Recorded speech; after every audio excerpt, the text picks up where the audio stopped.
च्या दरम्यानमध्ये आपल्या महाराष्ट्रामध्ये अफजल खानाचं संकट आलेलं होतं आणि संभाजी राजे हे 2 वर्षाचे असताना त्यांचे आई वारलेले होते. 2 वर्षाचे असताना आई वारले. अफजल खानाचं संकट स्वराज्यावरती आलेलं. थोडे मोठे झाल्यानंतर मिर्झा राजे जयसिंगाची स्वारी इथं आली. कुठल्या व्यक्तीला वाटेल, कुठल्या आईला वाटेल की माझा मुलगा पण राजा झाला पाहिजे, राज्य पाहिजे. त्यामुळे सोयराबाईंचं काही सोयराबाईंना दोषण देण्यामध्ये म्हणजे फार त्यांचं विलन असलं चित्रण ते नैसर्गिक भावना. थोडक्यात शिवाजी महाराज साम्राज्य विस्तारासाठी धडपडत आहेत आणि इकडे काही मंत्री हे भ्रष्टाचार चालू आहे. आता इतिहासामध्ये बऱ्याच वेळा आपण औरंगजेबाला संभाजी महाराजांच्या म्हणजे विरोधात आपण जी लढाई झाली ती आपण पाहतो. पण दुसरी एक लढाई म्हणजे मला असं वाटतं की ती इतिहासाने या गोष्टीकडे लक्ष द्यायला पाहिजे.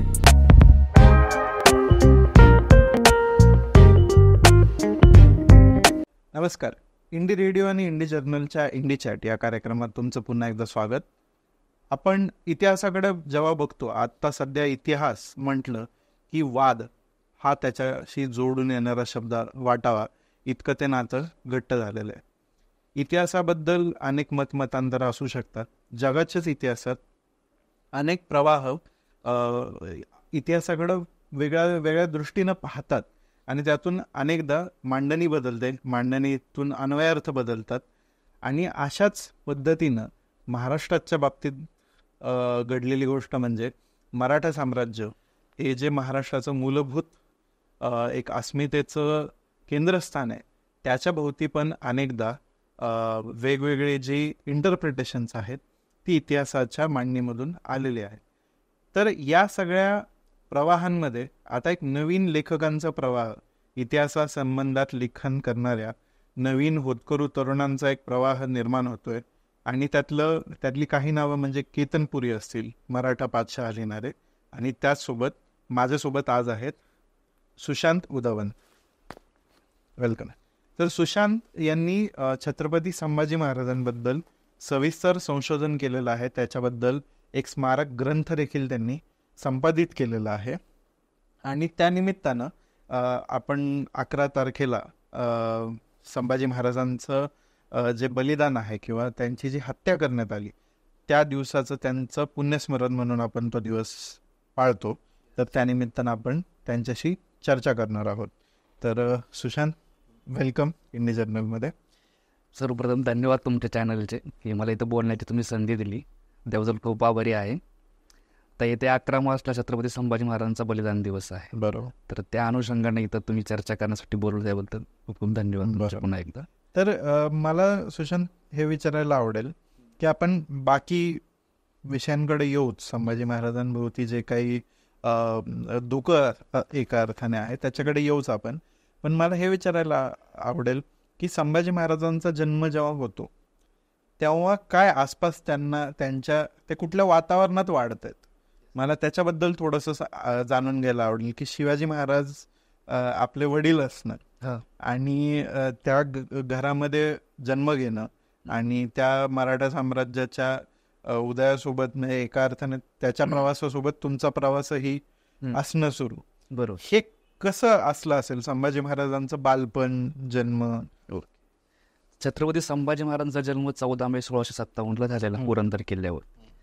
तर 1657च्या दरम्यानमध्ये आपल्या महाराष्ट्रामध्ये अफजल खानाचं संकट आलेलं होतं आणि संभाजी राजे हे 2 वर्षाचे असताना त्यांचे आई वारलेले होते. 2 वर्षाचे असताना आई वारल्या. अफजल खानाचं संकट स्वराज्यावरती आलेले. थोडे मोठे झाल्यानंतर मिर्झा राजे जयसिंगाची स्वारी इथं आली. मग तो पुरंदरचा तह झाला. मग पुरंदरच्या तहामध्ये छत्रपती संभाजी महाराजांना मिर्झा राजे जयसिंगाकडे ओलीस राहावं लागलं. तहामध्ये एक अट होती की त्यांना पुन्हा आग्र्याला जावं लागलं. म्हणजे शिवाजी महाराजांसोबत ते आग्र्याला गेले. किती वर्षांचे होते ते? साधारण एक पावणे 9 वर्षाचे असतील. 9 वर्षाचे असताना ते आग्र्याला गेलेले आहेत. आणि आग्र्यामध्ये गेल्यानंतर जी काही सिरियल शिवाजी महाराजांनी दिलेली बरोबर त्या दरबारामध्ये, बरोबर, ते संस्कार त्यांच्यावरती ते कधी पाहायला भेटले आपल्या ज्यावेळेस शेवटचा हुतात्मा झाल्यानंतर झालं त्यावेळेस. म्हणजे ती दिल्ली पुढे आपला महाराष्ट्र झुकलेला नाही, म्हणजे शिवाजी महाराज झुकलेले नाहीये. म्हणजे ह्या गोष्टींचे संस्कार त्यांच्यावरती झालेले आहेत. आता इतिहासाचा अभ्यास करत असताना आपल्याला एक गोष्ट सगळ्यात प्रकर्षानं काय जाणवतं, म्हणजे ओव्हरऑल तर सगळे इतिहासकार किंवा कादंबरीकार एका गोष्टीकडे फार भर देतात की म्हणजे संभाजी महाराजांनी तलवार कशी गाजवलेली आहे. म्हणजे शिवाजी महाराजांवरती एवढे संकट आले, शाहिस्ते खानाचं असेल, अफजल खानाचं किंवा मिर्झा राजा जयसिंगाचं वगैरे, आपण ते पाहतो. त्याच्यामध्ये युद्धनीती पाहिलेली शिवाजी महाराजांनी. बरोबर. पण या गोष्टीबरोबर संभाजी महाराजांवरती शिवाजी महाराजांनी जे बाकीचे संस्कार केलेले, म्हणजे त्यांच्या ज्ञानार्जनाच्या बाबतीमध्ये असेल, म्हणजे बुधभूषण सारखा ग्रंथ तो संभाजीराजे वयाच्या 17व्या वर्षी लिहितात, संस्कृतमध्ये लिहित आहेत. बरोबर. त्याच्यामध्ये तो संस्कृतमध्ये ग्रंथ लिहित असताना अनेक धर्मग्रंथांचं हिंदू धर्मामध्ये असतील किंवा जैन धर्माचे ग्रंथ आणि बौद्ध धर्माचे देखील ग्रंथ, असं देखील अलीकडच्या काळामध्ये आपल्याला त्या ग्रंथाचा जर अभ्यास केला आपण तर आपल्याला त्यातील काही तत्व त्याच्यामध्ये जाणवतात. एवढ्या धर्मग्रंथांचा अभ्यास करून बुधभूषण ग्रंथाची निर्मिती ते वयाच्या 17व्या वर्षी करतात राज्याभिषेकानंतर. आणि शिवाजी महाराजांनी त्यांना शिकवण्यासाठी केशव पंडित नावाच्या एका व्यक्तीची नियुक्ती केलेली, म्हणजे संस्कृतचं ज्ञान दिलेलं आहे, दरबारी फारसी भाषेचं ज्ञान दिलेलं आहे, राज्यकारभार देखील त्यांनी व्यवस्थितरित्या त्यांना शिकवलेला आहे. तर ह्या गोष्टी ज्या आहेत, या गोष्टीकडे मला असं वाटतं की आजकालच्या इतिहासकारांनी किंवा कादंबरीकार, नाटककार, साहित्यकारांनी बघायला हवं. आपण त्याच्याकडे येऊ सविस्तर, पण मी परत माझ्या प्रश्नाकडे येतो की मला आणि प्रेक्षकांना असं याचं एक चित्र दाखवावं की त्यांचा जन्म झाला तेव्हा जसं तू म्हटलंस की अफजल खानाची स्वारी आलेली आहे, तर एक उलथापालथ चालू मराठा रियासतीत एका प्रकारची उलथापालथ चालू आहे. मग परत काही काळ थोडासा शांततेचा थोडाफार मिळाला असेल, तेवढ्यात काहीतरी अजून संकट येत आहेत, काहीतरी परत, आणि शिवाजी महाराज इकडे तिकडे धावपळ करतायत, सतत त्यांच्या मोहिमा आहेत, हल्ले आहेत, प्रतिहल्ले आहेत, डावपेच आहेत, हे सगळं आहे. तर महाराष्ट्र कसा दिसतोय, संभाजी महाराजांचं जे तारुण्य आहे ते कसा महाराष्ट्र, किंवा महाराष्ट्र म्हणण्यापेक्षा ते जे त्यांचे वडील जे साम्राज्याचा पाया रोवतात ते त्याची अवस्था काय आहे त्या काळात जेव्हा संभाजी महाराज तरुण आहेत? तरुण म्हणजे ज्यावेळेस संभाजी महाराजांची म्हणजे 1657 जन्म आहे, आपण बरोबर येतो, 9 वर्षाच्या असताना आग्र्याला गेले. बरोबर. हा जो पूर्ण पिरियड आहे किंवा हा जो काळ आहे ना, तो स्वराज्य उभारणीचा काळ आहे. बरोबर. आणि शिवाजी महाराजांची जी रणनीती आहे ही बालपणामध्येच त्यांनी सगळी पाहिलेली गोष्ट आहे. आणि अगदी 9 वर्षाच्या असताना खंबायत आणि भागानगर जी गुजरातमधली ठिकाणं आहेत, तर त्या ठिकाणी शिवाजी महाराजांनी संभाजी महाराजांना पाठवलेले स्वारीवरती. बर. आणि तिथं किती वर्षी? वयाच्या 9व्या वर्षाची गोष्ट आहे. औरंगाबाद मार्ग म्हणजे आता संभाजीनगर आपण जे म्हणतो ते गेलेले आहेत. आणि तिथं एका ॲबेकॅरे नावाचा एक प्रवासी आलेलं होतं. बरोबर. तर त्यांनी त्यांना पाहिलेलं होतं. बर. आणि त्यांनी असं लिहून ठेवलेलं त्याच्या डायरीमध्ये की एका कसलेल्या म्हणजे तरुण सेनापतीला सुद्धा लाजूला असं शौर्य म्हणजे किंवा ताकद ह्या राजकुमारामध्ये, युवराजामध्ये मला दिसते. म्हणजे परदेशी प्रवासी आलेले असतात ते सुद्धा त्याच्या संभाजी महाराजांविषयी छान त्या लिहून ठेवता येतं. पुन्हा जो म्हणजे शिवाजी म्हणजे जो काळ आहे संभाजी महाराजांचा म्हणजे 1657-1664 स्वराज्य उभारणीचं, म्हणजे अफजल खानाचं जे सगळ्यात मोठं संकट होतं पहिलं महाराष्ट्रावरती आलेलं, ते संकट त्यांनी म्हणजे त्याचे संस्कार असतील पाहिलेले समजा, किंवा जिजाऊ मासाहेबांनी त्यांच्यावर सहवास आपल्याला, हा तो पिरियड आहे. ओके. आता तू एक नाव घेतलं जातं, ॲबेकॅरेचं नाव घेतलंस, तर केतनपुरी तुझा मित्रच आहे आणि माझ्या आवडत्या नवीन लेखकांपैकी एक आहे.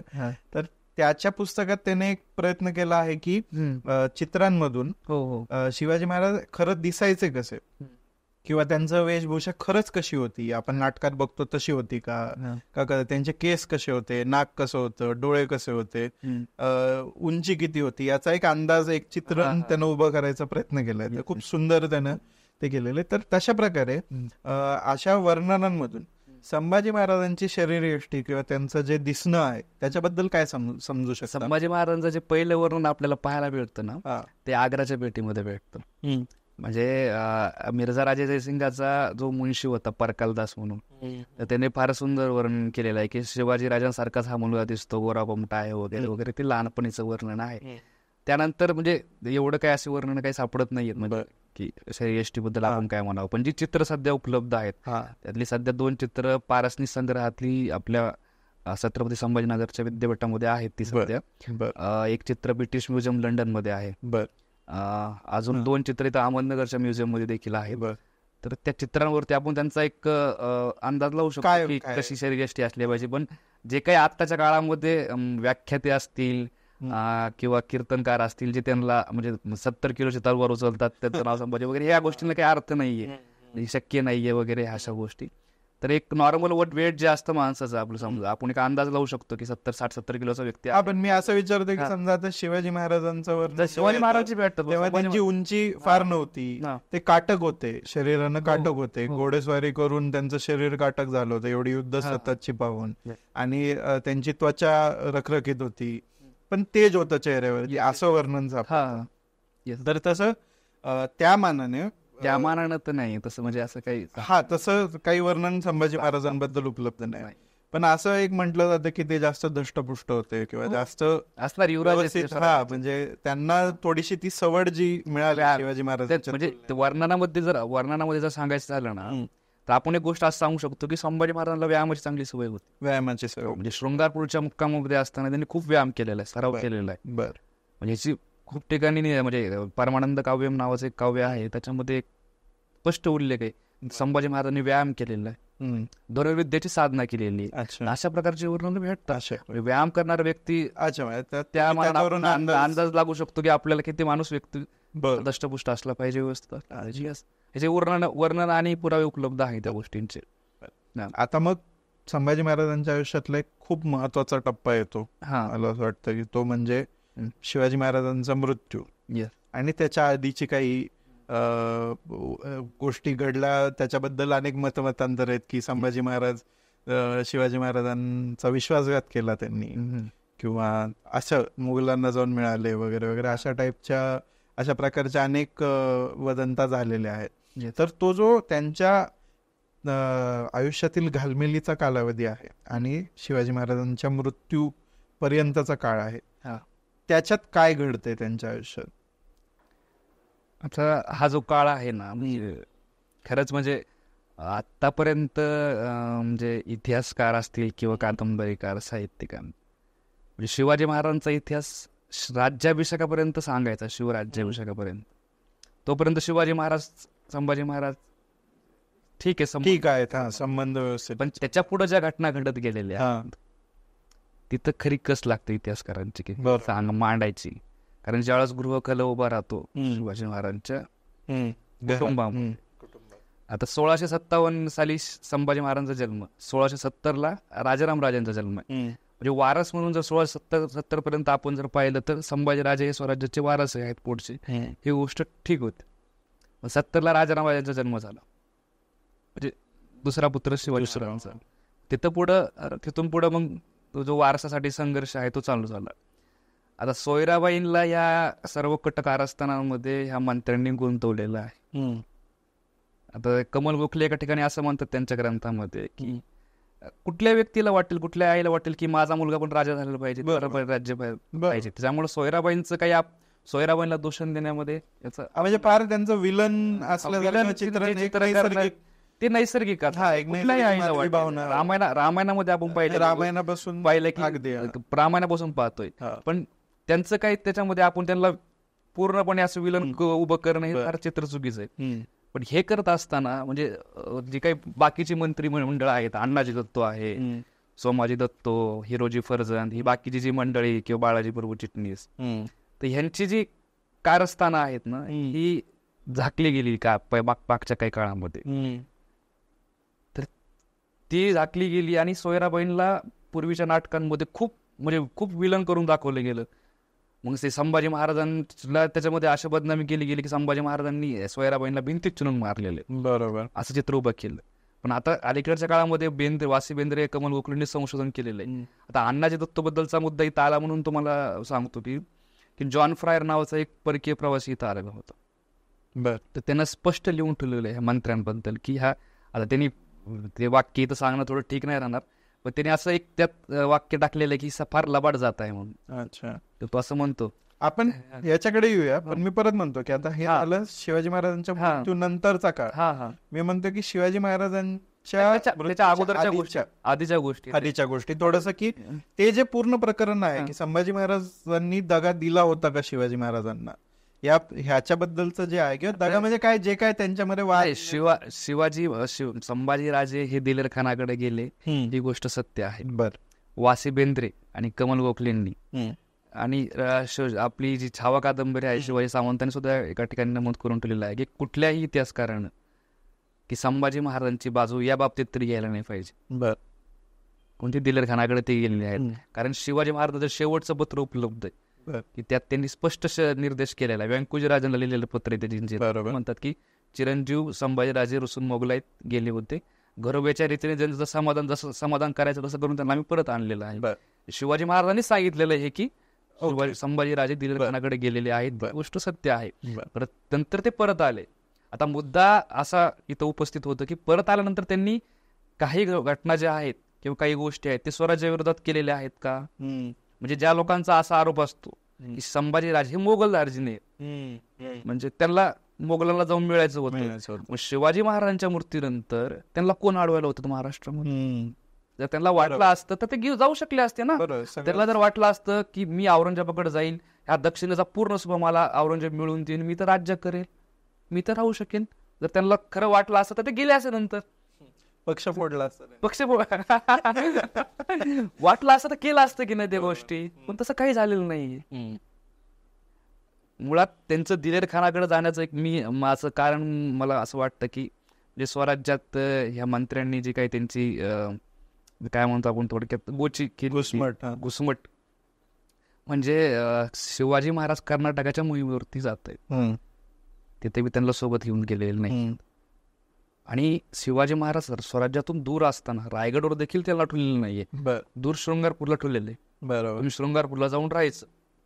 शृंगारपूरहून स्वराज्याचा कारभार संभाजीराजे हाकतायत. आता शृंगारपूरच्या मुक्कामी काय बातमी येते संभाजीराजांना की आता प्रदेशामध्ये काही पीक पाणी झालेले नाही व्यवस्थित, आणि आम्ही सारा द्यायचा कुठून, शेत सारा द्यायचा कुठून, आणि मंत्री आम्हाला आमच्या घरावरती जप्ती आणतायत, आम्हाला बळजबरीने हे करतायत. तर संभाजीराजांनी तो शेत सारा माफ केलेला आहे, आणि मंत्री त्यांचा आदेश जुगारून परत शेतसारा वसूल करतायत त्याच्याकडून. म्हणजे अशा गोष्टी घडत गेल्या. संघर्ष सुरू झाला तिथं. आणि दुसरा तुम्ही आता मुद्दा मी सांगत होतो की अण्णाजी दत्त बद्दल, की अण्णाजी दत्तोबद्दल जर आता आपण जॉन फ्रायर, तुम्हाला एक प्रवासाचं नाव घेतलं मी, ह्या जॉन फ्रायरने सांगितलं की ही मंत्र्यांची जाते जल्लापाड जाते, असं त्याचा स्पष्ट निर्देश आहे. बेदरेंच्या पुस्तकामध्ये त्यांनी ते मांडलेलं आहे.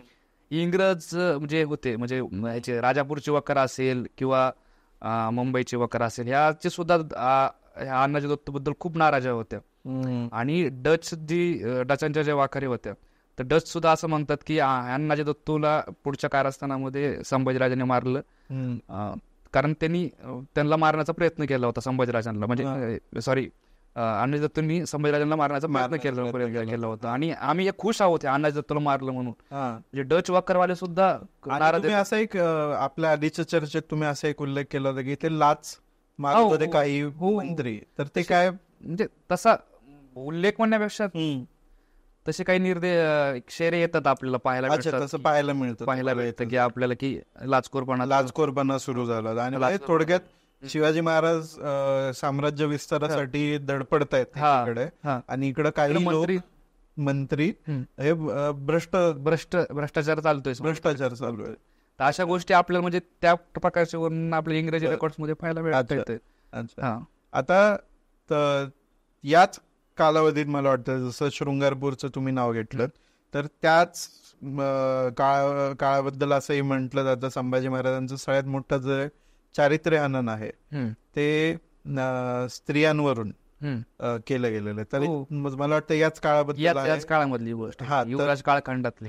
तर मग ते त्याच्याबद्दल तुम्हाला इतिहास, तुम्ही जे ग्रंथ लिहिला किंवा हे सगळे डॉक्युमेंट जमा केलं, तर एवढं आपल्याकडे एवढी सगळी पुस्तकं ही त्यांनी आणलेली आहेत सगळी, तर एवढी मोठी तप्पी तर इथं आहे, बाकी त्यांनी वाचलेली पुस्तकं आपल्याला माहित पण नाही. तर या सगळ्या याच्यामध्ये तुम्हाला तुमच्या तपासामध्ये काय सापडतं या आरोपाबद्दल किंवा याच्याबद्दल? आता मी अभ्यासाअंती मला एक गोष्ट जाणवली, म्हणजे संभाजी महाराजांचं पूर्ण चरित्र अभ्यासताना, म्हणजे स्त्रियांच्या बाबतीतले जे प्रसंग आहेत ना, त्यांचा एक लाईफ म्हणजे समजा आपण संपूर्ण आयुष्याचा कालखंड पाहिला हा. तर 16-17 वर्ष माणूस वयात येतो. बरोबर. हा, आणि त्या काळात तर 13व्या-14व्या वर्षात तुमचं लग्न झालं. हा, ठीक आहे. राज्याभिषेक झाल्यानंतरचा काळ म्हणजे शृंगारपूर मुक्कामी असते. समजा त्यावेळेस संभाजी महाराजांचं वय 21 आपण धरूयात ग्रहित. बरोबर. ह्या दिलेर खानाकडे जायचा जो प्रसंग आहे तो एक प्रसंग धरायचा. त्यावेळेस ही जी स्त्रियांची प्रकरण जोडली गेली म्हणजे गोदावरीचं वगैरे असेल किंवा ती हळदी कुंकाला एक बाई आली होती ती चिटणीसाच्या बकरीमध्ये तिच्यावर संभाजीराजांनी बलात्कार वगैरे केला असं गोष्ट. तर ती जी ही अशी अतिशयोक्ती केलेली किंवा एकदम घाणेरडी वर्णन फक्त त्यांच्या आयुष्यात 2च ठिकाणी आढळलं होतं. एक तर ज्यावेळेस ते दिलेर खानाकडे जाऊ लागले मग त्यांना अशी भीती वाटली की आता शिवाजी महाराज माझ्या रायगडावर करेलोट करतील वगैरे वगैरे, मी इथून पळून जातो. अशी काही बी वर्णन त्याच्या बकरीमध्ये आलेली आहेत. वास्तविक तसं काही झालेलं नाही. ह्या घटनेच्या वेळेस म्हणजे दिलेर खानाकडे जायच्या वेळेसची घटना आहे, तो एक पिरियड आहे. आणि शेवटचा प्रसंग आहे, शेवटचा प्रसंग ज्यावेळेस त्यांना संगमेश्वर मुक्कामी पकडले. बरोबर. तर अशा 2च प्रसंगी ह्या बखरकारांनी बरोबर आणि इतिहासकारांनी नाटककारांनी स्त्रियांची प्रसंग रंगवलेली आहे. अच्छा अच्छा. म्हणजे इथं कुठेतरी असा एक काय म्हणतो एक अति म्हणजे काय संकटाचा प्रसंग. थोडक्यात त्यांना हे दाखवायचं असेल, कमीपणा दाखवायचा. म्हणजे अटक कशामुळे झाली? तुम्ही स्त्रियांच्या नादामध्ये गुरफटलेले होता, तुम्ही सत्ता म्हणजे दारूच्या नशेमध्ये होता. तर अशा वेळेस ही वर्णन दाखवलेली आहे. दिलेर खानाकडे जायचं कारण दाखवायचं काय की मी कुठल्या तरी स्त्रीवर व्याविचार केलेला आहे म्हणून रायगडावरून शिवाजी महाराज मला कडेलोट करतील. अच्छा. असं एक म्हणजे मुळात ज्यावेळेस संभाजीराजे दिलेर खानाकडे गेले ते रायगडावर नव्हतेच, ते माऊली येऊन गेलेले, संगम माऊली वगैरे. ह्या अशा 2च प्रसंगी, ह्या 2 प्रसंगी स्त्रियाची वर्णन आलेली आहेत. अच्छा. पण वास्तविकता जर आपण ह्या खरं तर खूप मोठा चर्चेचा विषय पात्र वगैरे घेणं, तर आपल्याला जर एक वेगळा विषय द्यायला लागला. पण कुठल्याही अशा गोष्टीमध्ये सत्यता नाही. म्हणजे ती गोदावरीची कथा असेल किंवा ती कमळाची कथा असेल किंवा मंजुळा वगैरे जी पात्र आहेत त्याच्यामध्ये फक्त जे वर्णनकार आहेत त्या वर्णनकारांनी उल्लेख केलाय, पण इतर जी ऐतिहासिक संदर्भ आहेत त्याच्यामध्ये कुठं हा नाही, कुठे उल्लेख सापडत कुठे असं तुमचं म्हणणं. ठीक आहे. मग आता शिवाजी महाराजांचा मृत्यू होतो आणि तो जो धक्का आहे तो संभाजी महाराज कसं पचवतात? म्हणजे वडिलांचं जाणं एक भाग झाला, पण त्याच सोबत एक नवीन जबाबदारी अंगावर पडणार आहे. मराठा साम्राज्याचा छत्रपती तो मरण पावलाय आणि त्याच्यानंतर आता गादीवर बसायचं आहेच, पण वडिलांचं दुःख, वडील जाण्याचं दुःखही पचवायचंय. तर तो पूर्ण जे ट्रान्झिशन आहे ते कसं हाताळतायत संभाजी महाराज? 3 एप्रिल 1680 शिवाजी महाराजांचं रायगडावर निधन झालं आणि त्याच्या अगोदरच म्हणजे मार्चच्या शेवटच्या आठवड्यात धरूयात आपण, तारीख आठवत नाही, राजांचं लग्न झालेलं आहे. बरोबर. त्यानंतर शिवाजी महाराज आजारी पडले आणि त्यांचं निधन झालं. आता त्याबद्दल बरेचसे मतमतांतर. बरोबर. कशामुळे काय झालं ते खूप मोठा नैसर्गिक विषप्रयोग होता वगैरे, तो वेगळा विषय. पण आपण सध्या शिवाजी महाराजांचं 3 एप्रिलला निधन झालेलं आहे. तर ज्येष्ठ पुत्र या नात्यानं म्हणजे सोयराबाई असतील किंवा मंत्रिमंडळानं संभाजीराजांना कळवणं भाग होतं. बरोबर. या मंत्रिमंडळाने तसं काही केलेलं नाही. शिवाजी महाराजांचा अंत्यविधी गुपचूपरित्या उरकून टाकलेला आहे आणि उलट पक्षी काय केलेलं आहे की त्यांनाच अटक करायला निघालेले ते मंत्री. अच्छा. संभाजी महाराज.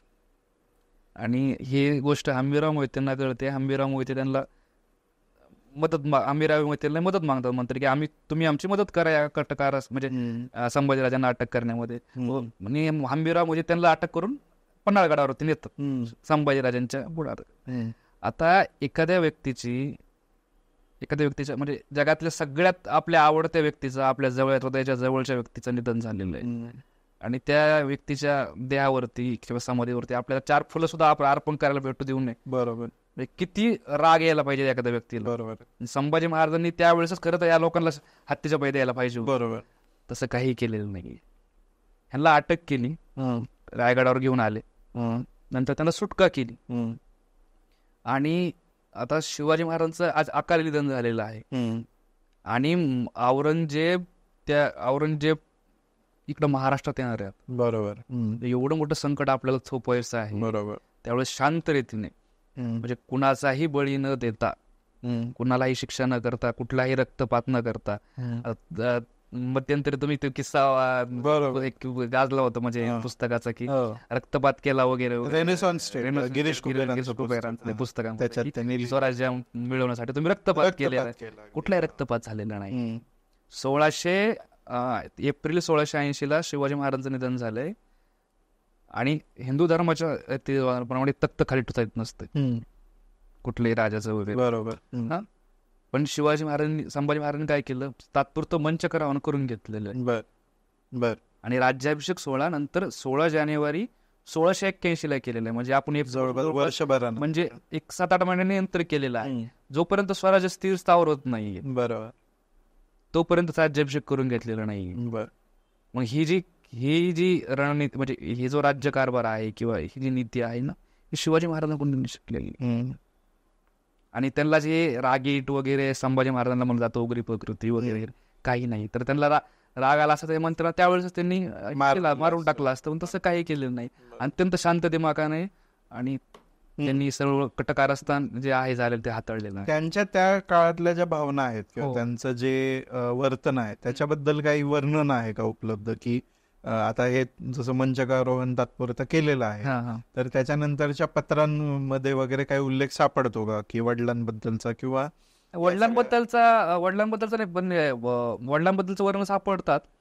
पण त्यात एक सगळ्यात महत्वाचं वर्णन मला सोयराबाई बद्दलचं वाटतं. बर. म्हणजे सोयराबाईंना ते मंत्र्यांनी हे केलं, ठीक आहे, म्हणजे त्यांचे कान भरले वगैरे केलं. पण सोयराबाई विषयी संभाजीराजे काय म्हणतात ना, हे सगळ्यात महत्वाचं. काय म्हणतात ते म्हणतात की सोयरा मातोश्री या स्फटिकावर निर्मळ. बर. म्हणजे त्यांचं जे मन आहे ना ते स्फटिकावर निर्मळ आहे, असं वर्णन त्यांचं एका प्रदानपत्रामध्ये आहे. हे फार महत्वाचं असतं. सांग संभाजीराजे सोयराबाई विषयी काय विचार करतात, ते मग ते भिंतीत चिरून मारलं वगैरे, म्हणजे काय द्वेषपूर्ण काय सोडा, म्हणजे राग पण नाही. तर असं वर्णन त्यांच्याविषयी सापडतं आपल्या पत्र. त्यांनी जे दानपत्र दिलेलं पहिल्यांदा त्या दानपत्रामध्ये हे वर्णन सापडतं. अच्छा. मग आता जेव्हा संभाजी महाराज गादीवर येतात, राज्याभिषेक करून घेतात छत्रपती म्हणून, तर त्यांच्या समोरचं सगळ्यात मोठं आणि पहिलं आव्हान काय उभं राहतं? पहिलं आव्हान हे उभं राहतं की त्यावेळेस 1681-82 काळ, औरंगजेबाचा मुलगा अकबर आणि त्याच्यासोबतीला मारवाडचा जो राजा होता त्याचा सरदार दुर्गादास राठोड हे आलेले होते महाराष्ट्रामध्ये. त्यांची रणनीती अशी होती की जर औरंगजेबाविरुद्ध पूर्ण भारतामध्ये जर लढणार कोणी असेल तर ते संभाजी महाराज आहेत. बरोबर. तर आपण त्यांची मदत मागायला जाऊयात. मग ते महाराष्ट्रामध्ये आले. आणि ज्या दिवशी संभाजीराजाची आणि अकबराची भेट झाली त्याच दिवशी बुरानपूरला म्हणजे महाराष्ट्राच्या सीमेवरती औरंगजेब येऊन थांबलेला होता. अच्छा. आणि औरंगजेब काय एक टाल नाही, त्याची 5 लाखाची फौज, बरोबर, आणि 4 लाख जनावर द्यासोबत होते. म्हणजे अख्खं एकदा काय म्हणतो आपण त्याला तालुका म्हणलं तरी हरकत नाही, तो घेऊन लागला तो. तर एवढं मोठं संकट बरोबर आलेलं होतं, त्या संकटाला थोपवायचं आहे. आणि औरंगजेबाने काय केलं होतं, त्याचे सरदार जे होते ते वेगवेगळ्या ठिकाणी प्रत्येक किल्ल्या म्हणजे ह्याच्यावरती मोहिमेवरती पाठवलेले होते. एक तर औरंगजेबाला तोंड द्यायचंय. आणि कोकणामध्ये पोर्तुगीज.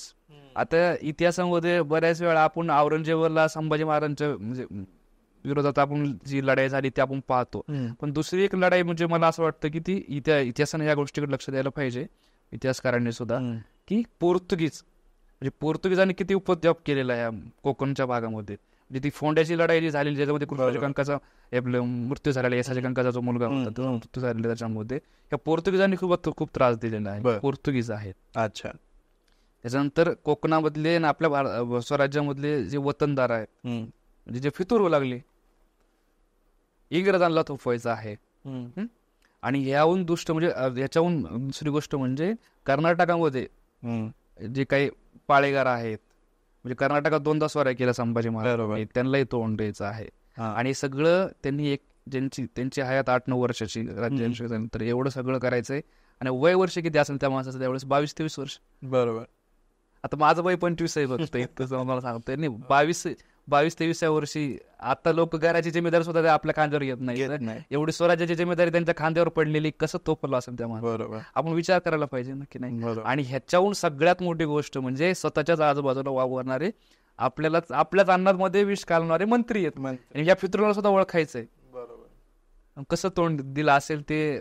मग या सगळ्या डायनेमिक मध्ये संभाजी महाराजांना मदत करणारे कोण कोण सरदार आणि हे होते? म्हणजे संभाजी महाराजांना ना म्हणजे यावेळेस जी मदत शिवाजी महाराजांच्या निष्ठावंतापैकी जर मी म्हणत असेल कोणी असेल ना तर ते हंबीरराव मोहिते, यसाजी कंक यांची नाव फार म्हणजे घ्यावं लागेल, खंबीरपणे उभे राहिलेले. मग हंबीरराव मोहिते खूप मोठे म्हणजे हिमतीने उभे राहिले. त्याच्यामध्ये मग आता बाकीची नावं येतातच, भरपूर सरदारांची नाव येतात ठिकठिकाणी.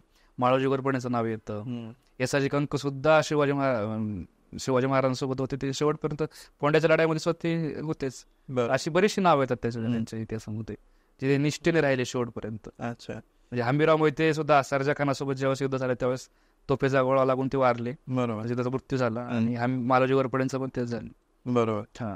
आणि मग संभाजी महाराजांना ज्या गोष्टींनी दमवलं असेल, म्हणजे आता जर तुम्ही म्हणता की एवढे सगळी आव्हानं आहेत, एकीकडे तुम्हाला किनारपट्टी सुरक्षित ठेवायची, तिकडे तुम्हाला औरंगजेब स्वतः फौजपाटा घेऊन आलेला आहे मराठा साम्राज्य संपवायला, मग त्याच्यामध्ये तुम्हाला आतली फितुरी आहे, हे सगळं आहे. तर त्या ह्याच्यात सगळ्यात जास्त ह्यापैकी त्यांना सगळ्यात जास्त त्रास कोणी दिला? म्हणजे फितुरीच्या हिशोबाने. आणि तसं नाही सांगता येत, सगळी संकट सारखीच होती आपण पाहायला गेलं तर.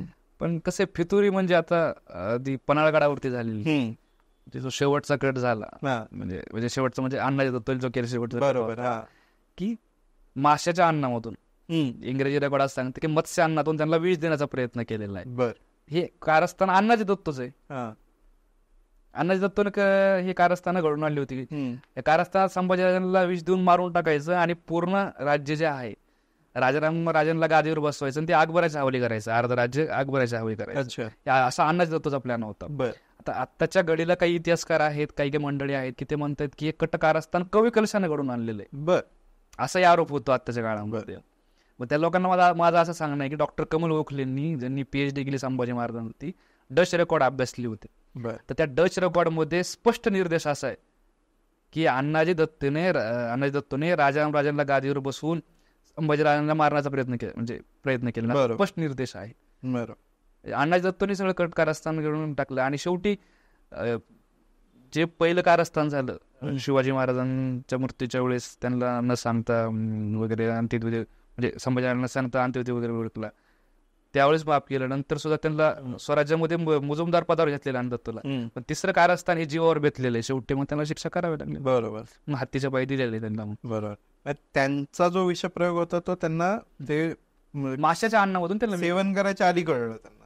हो. म्हणजे ते त्यात उल्लेख असा आहे त्या याच्यामध्ये की ते जे अन्न होतं माशाचं बनवलेलं होतं, त्यांच्या एका नोकरांनी आणि एका कुत्र्याला खाऊ घातलं ते, तर ती जागेवर मेली होती त्यावेळेस, असा इंग्रजी रेकॉर्डमध्ये स्पष्ट निर्देश आहे. हो. आता याच्यामध्ये संभाजी महाराजांबद्दल दुसरं एक म्हटलं जातं की संभाजी महाराज एकतर संस्कृत पंडित तर होतेच, हे तर भाग, पण त्यांना इतर भाषाही यायच्या, परकीय भाषा सुद्धा यायच्या असंही म्हटलं जातं. तर त्याच्याबद्दल काय, म्हणजे त्यांनी इंग्रजांशी, डचांशी, पोर्तुगीजांशी कसा व्यवहार ठेवला? फ्रेंचही होते तेव्हा, मला वाटतं फ्रेंचांचेही संबंध होते, तोफखाना आणि या सगळ्या बाबतीत काही होते असं. सो ते काय त्यांचं धोरण होतं किंवा ते संबंध कसे होते? आता संभाजी महाराजांच्या भाषा अवगत होते. आता याविषयी माझं अजून बी काम चालू आहे, त्यावर मी काही ठामपणे ठीक आहे ना. आता एक तर संस्कृत पण होती, फारसी होती, मराठी होती, फारसी भाषा येत होती, ब्रज हिंदी, म्हणजे उत्तरेमध्ये राहिल्यामुळे आणि कवी कलशाचा संबंध जास्त आल्यामुळे त्यांना त्या भाषेचं ज्ञान आलेलं. बरोबर. आता मला एक दुसरा एक विषय असा की इंग्रजी भाषा, म्हणजे इंग्रजी भाषा त्यांना येत होती, बोलता येत होती, समजत होती. याबद्दल मला काय अजून माहिती म्हणजे ठाम सांगता येणार नाही, कारण पण संदर्भ असे मिळतात की बरेचसे इंग्रज वकील त्यांना भेटत होते, डच वगैरे. म्हणजे राज्याभिषेकाच्या वेळेस एक डच वकील आला होता, लॅफेबेर नावाचा, त्यांनी व्यापारी सवलती मागण्यासाठी आला होता, त्याला ते भेटले होते. किंवा शिवाजी महाराजांच्या काळामध्ये टॉमस निकल्स नावाचा आला होता, त्याला सुद्धा तिथे भेटलेले होते. पण आता ते दुभाषां थ्रू बोलले का थेट बोलले? दुभाषां थ्रू, म्हणजे नारायण शेणवी नावाचा एक दुभाषा, त्याचं एक नाव येतं इतिहासामध्ये, पण असं स्पष्टपणे मला लगेच सांगता येणार. अच्छा, म्हणजे त्याचं अजून काय त्याचं काम चालू आहे. ठीक आहे. अच्छा, पण या सगळ्या याच्यामध्ये मराठा साम्राज्याची जी कमाई होती, जे महसूल होता, तो कशा कशातून येत होता?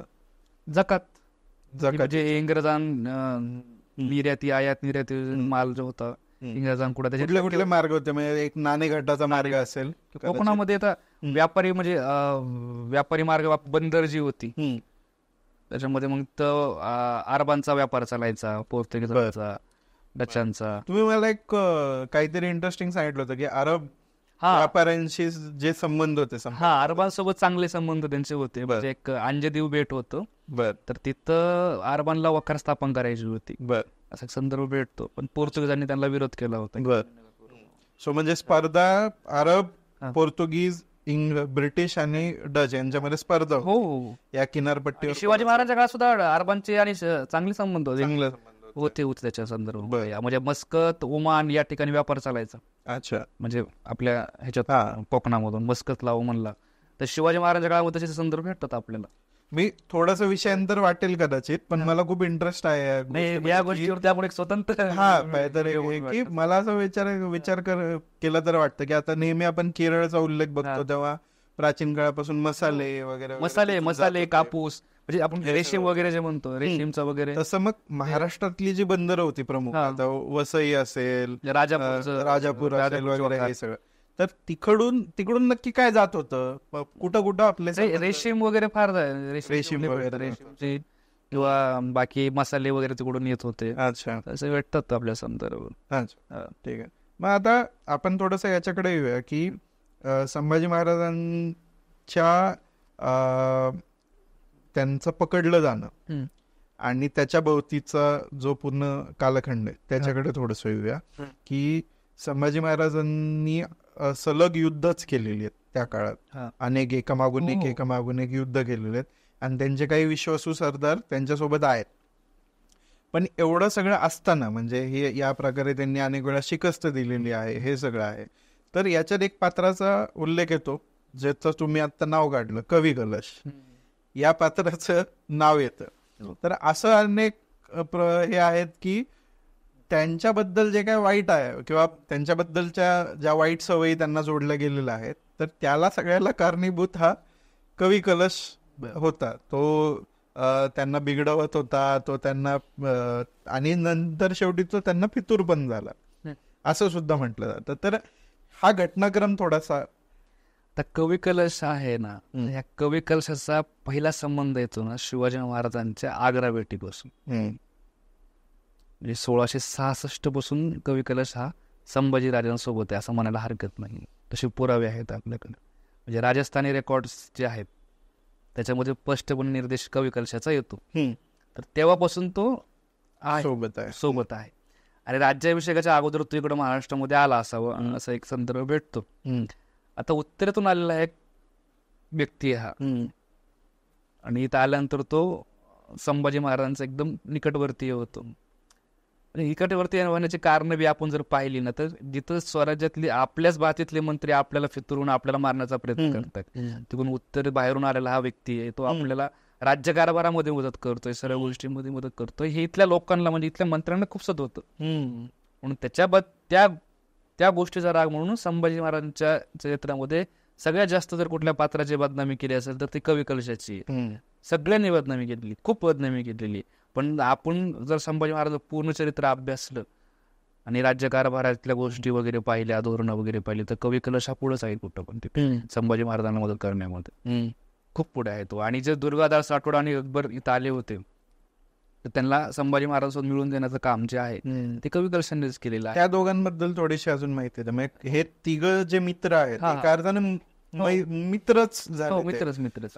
म्हणजे अगदी व्यावहारिक कुठल्या याच्यापेक्षा थोडंसं मैत्रीपूर्ण नातं यांच्यामध्ये दिसतं. अकबर, दुर्गादास राठोड आणि कवी कलश या पात्रांबद्दल थोडंसं, पात्रांबद्दल म्हणण्यापेक्षा व्यक्तिमत्व.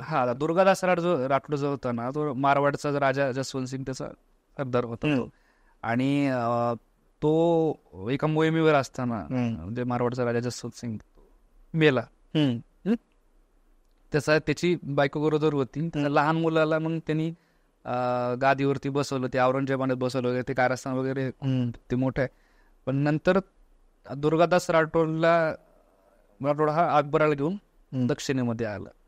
तर त्याला असं वाटत होतं की संभाजीराजाची मदत घेऊन आपण औरंगजेबाविरुद्ध उठाव करूयात. पण कवी ह्या सर्व याच्यामध्ये कवी कलशानं मदत केलेली त्यांना भरपूर. आणि संभाजी महाराजांनी त्यांच्या पूर्ण म्हणजे राहण्या खाण्याची सगळी सोय आणि इथं त्यांना काही म्हणजे जेवढी मदत लागेल ती पुरवलेली होती. आणि काही काही मोहिमावरती सुद्धा अकबराला त्यांनी दुर्गादास राठोडाला पाठवलेलं आहे. असं आपल्याला मराठा साम्राज्याच्या वतीनं मराठा साम्राज्याच्या वतीने ती लढत होते. असे हे आहेत. मग आता एक मजेशीर म्हणण्यापेक्षा काय म्हणता येईल त्याला, विरोधाभास निर्माण करणारा जो मुद्दा आहे तो म्हणजे संभाजी महाराजांच्या समोर जे विरोध लावलेला आहे धर्मवीर. येऊ आपण त्या मुद्द्याकडे. तर हे सगळं बघत असताना तुम्ही जे काय मांडताय, तर आता समजा एखादा माणूस अतिधार्मिक आहे किंवा धर्मवेडा आहे आणि धर्मवेडातून राज्यकारभार करतोय असं जर म्हटलं, तर मग हे विरोधाभास कसे सांभाळायचे की एकीकडं त्यांची अरबांची मैत्री आहे, दुसरीकडं अकबराची मैत्री आहे, तिसरीकडं इतर अनेक सरदार अजूनही मुस्लिम आहेत सैन्यामध्ये, मराठा सैन्यामध्ये. मग हे फोंड्याच्या किल्ल्याला एक पीर होता, त्या पीराला कवी कलशाने संगत दिलेली उपलब्ध आहे आपल्याला. बर. मग आता हे जे विरोधाभास आहे यासाठी आपल्याला संभाजी महाराजांचा शेवटचा प्रसंग समजून घ्यावा लागेल पहिले. अच्छा. नंतर मग मी सांगेल की संभाजी महाराजांना धर्मवीर म्हणायचं, ठीक आहे, मग त्याच्याकडेच जाऊ परत, की मग त्यांचं पकडलं जाणं याच्याकडे आपण जाऊ. तो घटनाक्रम परत तो सांगा की शेवटचा घटनाक्रम. तर 1608 सप्टेंबर ऑक्टोबरच्या आसपासचा काळ आहे, 1688चा. आता शिर्के आणि कवी कलशांचं भांडण झालेलं आहे विशाळगडाच्या ठिकाणी. तर ते भांडण झाल्यानंतर संभाजीराजे कवी कलशाच्या मदतीसाठी रायगडावरून निघून विशाळगडाकडे आलेले आहेत. आणि त्यांनी ते शिर्क्यांचा बंदोबस्त केलेला वगैरे वगैरे. आणि ते केल्यानंतर संगमेश्वरला मुक्कामी आलेले. 1 फेब्रुवारी 1689चा पिरियड धरूयात आपण. दरम्यानच्या काळामध्ये शिर्क्यांची त्यांची भांडणं झालेली आहेत. आता इतिहासामध्ये आता असं ठामपणे सांगणं कठीण आहे सध्या तरी कोण फितूर झाला असं, पण एक चर्चा आपण इथं करूया. बरोबर. की म्हणजे कोणकोणत्या व्यक्तींची नावं याच्यामध्ये येतात. 4 ते 5 लोकांची नावं याच्यामध्ये येतात. त्यात पहिल्याच नाव येतं ते गणोजी शिर्क्यांचं. म्हणजे आजवर जेवढी कादंबऱ्या, नाटकं, सिनेमे आले, गणोजी शिर्के म्हणजे अक्षरशः हद्द तर एवढी आहे की औरंगजेबापेक्षा मोठा शत्रू म्हणजे गणोजी शिर्के असं पात्र दाखवलेलं आहे. आता हल्ली एक चित्रपट आला होता छत्रपती संभाजी महाराजांवरती, तर त्याच्यामध्ये इतकं विपरीत चित्रण दाखवलेलं आहे की गणोजी शिर्के संभाजी महाराज तलवार उचलतात, मारायला तलवार उचलतात, ते बी येसूबाईंसमोर. म्हणजे औरंगजेबापेक्षा मोठं चित्र त्यांचं दाखवलं जातं की विलन म्हणून. आणि गणोजी शिर्के कोण होते एक्झॅक्ट? गणोजी शिर्के हे संभाजी महाराजांचे मेवणे आणि दाजी पण. बरोबर. म्हणजे संभाजी महाराजांची बहीण जी होती ती गणोजी शिर्केंची बायको. म्हणजे हे जवळचं नातं होतं हे. मग हे एवढं रंगून म्हणजे एवढा मोठा विलन केलेलं आहे गणोजी शिर्केंना. वास्तविक जर पाहिलं ना तर शिर्के मंडळी जी होती ही अगोदर 1682-83 पासूनच मुघलांना मिळालेली होती. बरोबर. पण मिळालेली असल्यामुळं त्यांना आता ते औरंगजेबाचे सरदार झाले, त्याला त्यांचं काम करणं भाग आहे. आणि तो जो प्रदेश होता संगमेश्वरचा किंवा शृंगारपूरचा तो त्यांचाच होता. आता इतिहासामध्ये कमल गोखले बी असं म्हणतात की शिर्केंनी आणि वासेबेंद्र सुद्धा म्हणतात की त्यांनी मदत केली असली पाहिजे त्यांच्या मंडळींनी. म्हणजे त्यात गणोजी शिर्केंचं नाव येत नाही. आपण एकटा गणोजी शिर्केला दोष देऊन फायदा नाहीये. बरोबर. गणोजी शिर्केंचं कुठेही नाव येत नाही की गणोजी शिर्केलीच पकडून दिलेले म्हणून. हे मुद्दा आपण क्लिअर केला पाहिजे. तर शिर्के मंडळींनी मदत केली पाहिजे, जहागिरीतल्या कुटुंबातल्या लोकांनी ती मदत केली पाहिजे असं. पण गणोजी शिर्केचं कुठेही नाव येत नाही. तर त्याच्यामुळं त्याबद्दल काही आपण हे करू शकत नाही. दुसरं नाव येतं कवी कलशाचं. कवी कलशावर बी तीन लोकांनी आरोप केलेले आहेत तसे. त्यातला एक जो इटालियन प्रवासी आला होता, निकोलाव मनुची म्हणून एक इटालियन प्रवासी आला होता, तर तो म्हणतो की कवी कलशानं पकडून दिलेलं आहे. दुसरा एक रॉबर्ट डान म्हणून होता इंग्रजी लेखक, त्यांनी तर तो पण म्हणतो की कवी कलशाने पकडून दिलेलं. आणि तिसरं सगळ्यात जे नाव येतं म्हणजे ते फितुरीमध्ये सुद्धा म्हणजे आपण तर्क लावू शकतो किंवा विचार करू शकतो, ते म्हणजे रंगनाथ स्वामींचं. रंगनाथ स्वामी. आता हे रंगनाथ स्वामी कोण आहेत, तर हे रंगनाथ स्वामी रामदास स्वामीचे शिष्य आहेत. बापरे. बर. हे रामदास स्वामीचे शिष्य आहेत रंगनाथ स्वामी. तर हे रंगनाथ स्वामी ज्यावेळेस संभाजी महाराजांना पकडलं गेलं संगमेश्वरला, त्यावेळेस तिथं हजर होते. बर. हा, तर त्यांचं एक पत्र उपलब्ध आहे, जे स्त्री संप्रदायाचे कागदपत्रे म्हणून ग्रंथ प्रकाशित झाला होता, धुळ्यावरून प्रकाशित झालेला ग्रंथ. त्या ग्रंथामध्ये पत्र छापलेलं आहे. तर त्याच्यामध्ये तो असं म्हणतो की संगमेश्वरी मुकरब खानानं संभाजीराजांना पकडलेला आहे, आणि ते कवी कलशाच्या सांगण्यावर. तर तो जाता जाता ते रंगनाथ स्वामी म्हणतो की कवी कलशाने पकडून दिलेले आहेत. आता आम्हाला प्रश्न, आता इतिहासामध्ये आनंद दारोडकर सुद्धा म्हणतात, त्यांनी मोठं 5 खंड लिहिलेले आहेत की एवढं सगळं म्हणजे एवढी लढाई होत असताना, हे सगळं होत असताना हा रंगनाथ स्वामी तिथून जातो कसा? पळून म्हणजे तर पळून म्हणता येणार नाही आपण, ते असं त्या पत्रामध्ये म्हणतात विसटतात कसे, की ते म्हणतात की मी जवळ असलेलं एक वाघापूर नावाचं गाव आहे, तिथं रामाच्या मूर्ती होत्या, तर मी त्यांचं रक्षण केलं. अच्छा. आता प्रश्न असा बी पडतो की एवढ्या लांबून, म्हणजे कोल्हापूरला असलेला मुकरब खान संगमेश्वरला येतो संभाजी महाराजांना पकडायला, त्याला महत्वाचं काय इथं सध्या?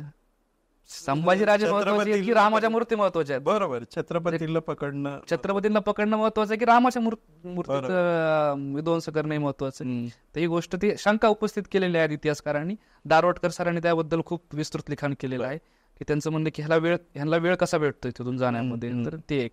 आणि चौथं नाव येतं नागोजी माने यांचं. नागोजी माने. या नागोजी मानेला 15 लाखाची जहागीर दिली होती मसवडची औरंगजेबाला.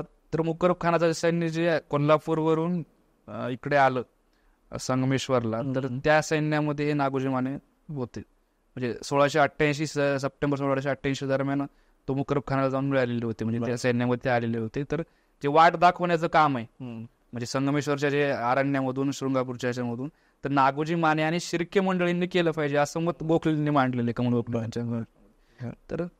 तर ते असे 4 लोकांची नाव आहेत, 4-5 लोकांची नाव शेवटच्या प्रसंगी. पण अजूनही ठाम सांगणं थोडंसं ठीक आहे ना. पण समजा नावं जाऊ देत, कोण होते ते, हेतू काय होतं संभाजी महाराजांना पकडायचं? पण का, म्हणजे का? औरंगजेब आलाच होता दक्षिण, त्यासाठी संभाजी महाराजांना पकडायचं. औरंगजेबाला फायदा करून देण्यासाठी होतं का राजाराम महाराजांना? राजाराम राजेंना गादीवर बसवायचं की शाहूला बसवायचं, असा बी एक वाद त्यावेळेस झाला होता. म्हणजे पन्हाळा किल्ल्यावरती ज्यावेळेस हे जे संभाजी महाराजांच्या मृत्यूच्या नंतर, नाही अगोदरची गोष्ट आहे, की त्यावेळेस अशी नोंद आपल्याला मिळते की प्रल्हाद निराजे जो होता त्याला अटक झालेली होती. आणि जे असे बाकीचे पुरावे मिळतात की संभाजीराजे हे कवी कलशाच्या फार मर्जीमध्ये जायला लागले. मग कवी कलशांच्या मर्जीमध्ये जात असल्यामुळे आपण काय करायचं, की जो पहिला कट झाला होता, म्हणजे राजाराम राजे ज्यावेळेस लहान होते, म्हणजे शिवाजी महाराजांच्या मृत्यूवेळेस 8-9 वर्ष मागे जाऊयात, तसा गट संभाजी महाराजांच्या बाबतीमध्ये करायचा. म्हणजे शाहूला गादीवरती बसवायचं, संभाजीराजांना अटक करून औरंगजेबाच्या हवाले करायचं. असा देखील शिर्के मंडळींनी केला होता, असं इतिहासात भेटतं. असं पुरा भेटतं. ते काय त्याबद्दल आपल्याला नाही, तसा कट झालेला, तसा काहीतरी कट झाला असला पाहिजे असं भेटतं. कारण प्रल्हाद निराजे जो होता त्याला अटक झालेली, आणि काही मंत्र्यांना सुद्धा त्यावेळेस अटक झाली होती पन्हाळा किल्ल्यावर. असे संदर्भ भेटतात आपल्याला. बरोबर. ठीक आहे. मग आता तुम्ही जे सांगणार होते धर्मवीर. ओके ठीक आहे. तर तो नंतर मग 3 फेब्रुवारीच्या दरम्यान त्यांना अटक झालेली आहे. आणि ती अटक पण आता ह्या अटके संदर्भात, म्हणजे कुठं अटक झाली ह्याच्याबद्दल प्रचंड वाद आहेत. की कोणी म्हणतं की ते हवेलीमध्ये लपून बसले, कोणी म्हणते मंदिरामध्ये लपून बसलेले आहेत, तिथून त्यांना ते केसाला धरून ओढत आणलं वगैरे वगैरे वगैरे. पण आता एक अलीकडच्या काळामध्ये संदर्भ सापडलाय कमल गोखलेंच्या ग्रंथामध्ये आहे की नावडे बंदर जे आहे तिथून जवळच येते, तिथं ते पकडले गेले असले पाहिजेत. कारण कवी कलशाला बाण लागला होता. अच्छा. ते पूजा हाताला बाण लागला, आणि पुढे ते नावडी जे बंदर आहे तर तिथं ते पकडले गेले असले पाहिजे. तर मुळात मुद्दा होतो की इथं जे आरोप साहित्यिक करतात, काही जणांनी कादंबऱ्यामध्ये रंगून टाकलेलं की सरदेसांचा वाडा पण होता, त्या वाड्यामध्ये ते थांबलेले होते.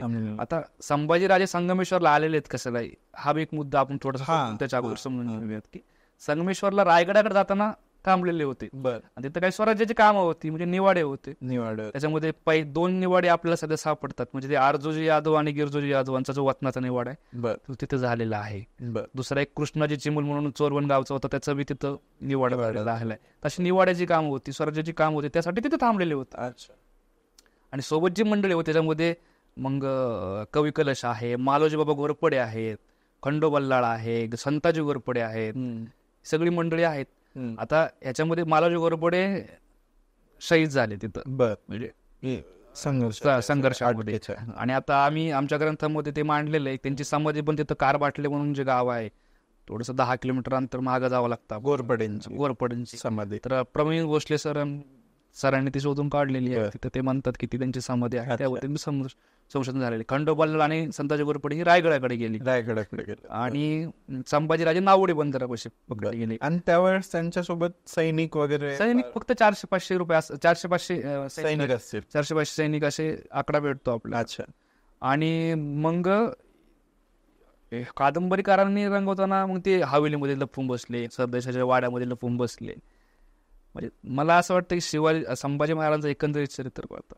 संभाजी महाराज काही लपून बसणारे म्हटलं नाही. कारण एक प्रसंग तुम्हाला सांगतो. एकदा पोर्तुगीज व्हायसरायला पकडण्यासाठी संभाजी महाराजांनी आपला घोडा पाण्यामध्ये टाकला होता, वाहत्या पाण्यामध्ये. बर. म्हणजे त्यांनी हिंमत केली होती ती या व्हायसरायला पकडायचं. मग ते असं पर्वा नाही करत. जो काही योद्धा असतो की तो असा लपून बसेल किंवा हे बसेल, अशा गोष्टींची पर्वा कधी करत. ते सामोरे गेले आहेत आणि अटक झाली त्यांना. तिथून मग त्यांना ते इकडं बहादूरगडच्या किल्ल्यामध्ये आणलं. बर. मग अकलूजला औरंगजेब होता, तो बहादूरगडच्या किल्ल्यामध्ये आला. तिथं त्यांची जीभ कापण्यात आली, डोळे काढण्यात आले. नंतर मग 3 मार्चला मग इथं आणलं गेलं. ते अकलूजला झालं, बहादूरगडच्या किल्ल्यात. नंतर मग 3 मार्चला इथं वडूला आणलं गेलं. आणि तिथं त्यांची मग हत्या केली. तिथं 11 मार्चला हत्या करून 11 मार्चला तलवारीने त्यांचे तुकडे करण्यात आले. बापरे. आणि तेव्हा औरंगजेब तिथं होता. अच्छा, प्रत्यक्ष होता त्याच्यात. मग आता या बलिदानानंतर स्वराज्यात काय काय घडू लागलं? नाही, आपला धर्मवीर मुद्दा राहिला. हा, धर्मवीर मुद्दा, तो एक मुद्दा राहिला. आणि दुसरं म्हणजे मला त्याचाच मग तुम्ही सलग विस्तार करा की आता हे जे बाकीचे होते, कवी कलश होता, हे होता, यांचं पुढं काय होतं ते सांगतो. आता धर्मवीर संभाजी महाराजांना आता म्हणजे धर्मवीर म्हणावं की नाही म्हणावं तर का म्हणावं. संभाजी महाराजांना तू धर्म बदल, म्हणजे इस्लाम हो, असं औरंगजेब म्हणतो. हे मल्हार रामराव चिटणीसाच्या बकरीमध्ये आलेलं आहे सर्व. नंतर ते एक दुसरी बकर आहे, त्या बकरीमध्ये पण हे वर्णन आलेलं आहे. आणि त्यावर संभाजी महाराज म्हणतात, तुझी मुलगी जर मला देत असेल तर मी इस्लाम धर्म. अशा क्षुल्लक गोष्टीसाठी कोणी धर्म बदलेल का? सेतू माधवराव पगडे, माझ्याकडे एक पुस्तक आहे खूप छान, म्हणजे हे लोकराज्याचा अंक आहे हा. तर ह्या अंकामध्ये सेतू माधवराव पगडे असं म्हणतात, कधीच आहे 1989चा 16 मे 1 आणि 16 मे 1989चा लोकराज्याचा अंक. तर ह्याच्यातलं एक फार त्यांचं मत तुम्हाला छान वाटतं. ते म्हणतात की खरी वस्तुस्थिती अशी की औरंगजेबाने संभाजीला धर्म बदलण्यास कधीच सांगितले नाही, कारण त्याला ठारच मारावे असा निर्णय त्याने आधीच घेऊन ठेवला होता. मुलगी देशील तर धर्मांतर करतो असे म्हणून योग्य किमतीत धर्मांतर करण्यास तयार झालेला संभाजी धर्मवीर कसा म्हणायचा? बरोबर. महाराजांना या निकषावर धर्मवीर म्हणायचं कसं? मग हा आगाऊपणा कुणी केलेला? या आगाऊपणा हा जे काही त्यांचे विरोधी लोक होते, मल्हार रामराव चिटणीसाठी लोक केलेली आहे, किंवा ज्यांना अण्णाजी दत्त प्रिय आहे आताच्या काळामध्ये, पण त्या लोकांची एकट कारस्थान आहे. संभाजी महाराजांना धर्मवीर म्हणतो, मी सुद्धा म्हणतो, पण निकष कोणते लावायचे हे सर्वात जास्त महत्वाचं असतं. संभाजीराजेंनी मिर्झा राजे जयसिंगाचा जो मुलगा आहे रामसिंग, त्याला पत्र लिहिलेलं आहे. आणि दुर्गादास राठोड अकबर इकडे स्वराज्यामध्ये आल्यानंतर त्यांनी एक मुहूर्तमेळ बांधायचा प्रयत्न केला होता की आपण राजपुतांना एकत्र करू आणि औरंगजेब राजपूत आणि दक्षिणेतले जे राजे आहेत त्यांना एकत्र करून औरंगजेबाबद्दल उठाव करून त्याला तुरुंगात डाबू आपण. आणि त्याला तुरुंगात डाबल्यानंतर आपण इथं आपल्या धर्माची ती स्थापना करूया, हिंदू धर्माची. त्यांचं एक हाडकोळण म्हणून कोकणामध्ये शिलालेख सापडलेला आहे. त्यात त्यांनी स्पष्ट निर्देश केलेला आहे की आता हे हिंदू राष्ट्र झाले. इथं चाफळ आहे, चाफळ म्हणजे रामदास स्वामींचं ह्याचं चिंचवडचं देवस्थान आहे, निंबा आहे, देहू आहे, अशा देवस्थानांना म्हणजे फोंड्याचा तो पीर आहे, त्या पीराला सनद दिलेले आहेत. हे जे धार्मिक कामं केलेली आहेत, धर्मांतरा एका हर्सुल जे गाव आहे, हर्सुल आपल्या संभाजीनगर तिथे येतं, तर तिथं जबरदस्तीनं औरंगजेबानं एका ब्राह्मणाला मुसलमान बनवलेलं होतं. तर त्याला परत हिंदू धर्म संभाजीराजांनी घेतलेला आहे. तर ही जी धार्मिक कृत्य संभाजीराजांनी केलेली आहेत, तर या गोष्टींवरती तुम्ही त्यांना धर्मवीर म्हणत असाल तर ते मला मान्य आहे. पण संभाजीराजांना तुम्ही तुझी मुलगी, औरंगजेबाला म्हणतात की तुझी मुलगी मला देत असतील तर मी इस्लाम होतो, ह्या निकषावरती जर तुम्ही संभाजी महाराज धर्मवीर म्हणत असाल ते मान्य नाही आम्हाला. ते इतिहासाला सुद्धा मान्य नाही, कुणाला मान्य, जे अभ्यास करतात लोक त्यांना कुणालाही मान्य नाही. हे साफ चुकीचं मत आहे. तेच अगदी की अगदीच म्हणजे तुम्ही आधुनिक पुरोगामित्वाचे निकष लावू शकत नाही त्या काळाला, हे खरंच आहे. आणि त्यामुळं अर्थात ते धार्मिक होते, अगदी स्वतः शिवाजी महाराज सुद्धा धार्मिक होते, धर्माचं आचरण करत होते. बुद्धभूषण ग्रंथ वाचा, गणपतीला वंदन आहे, सरस्वतीला वंदन आहे, भवानीचं जे स्तोत्र आहे, स्फटिकर चित्तपीठे श्यामलांगी भवानी मरुण चरणकांती भासयंती स्वरूपम, किती मस्त आहे ते. 7 शतक नावाचा ग्रंथ लिहिला.